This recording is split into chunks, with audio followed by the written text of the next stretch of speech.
కార్మికులు పోరాడి సాధించుకున్న 29 కార్మిక చట్టాలను రద్దు చేసి 4 లేబర్ కోడ్లు తీసుకొచ్చారు. ఇవి కనుక అమలైతే రాబోయే కాలంలో కార్మికులు ఉరితాళ్లుగా మిగిలిపోతా ఉన్నాయి. అందుకనే ఈరోజు కార్మిక వర్గం కన్నెర చేసింది. ఈ చట్టాలు రద్దు చేయాలని చెప్పేసి ఈ సమ్మె జరుగుతా ఉంది.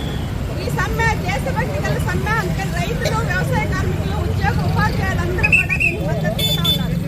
ఈ కోడ్లు కనుక అమలైతే రాబోయే కాలంలో 8 గంటల పని హక్కులు కోల్పోతాం. 12 గంటలు పెంచడానికి ఈరోజు రాష్ట్ర ప్రభుత్వం కూడా కేబినెట్ తీర్మానం చేసింది.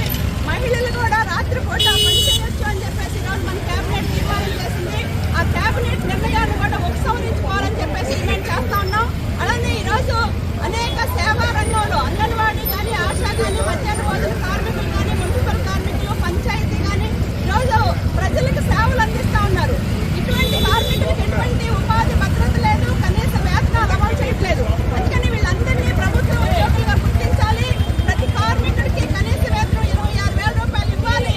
అట్లనే కనీసం 9,000 రూపాయల పెన్షన్ ఇవ్వాలి అని చెప్పేసి సందర్భంగా డిమాండ్ చేస్తా ఉన్నాం.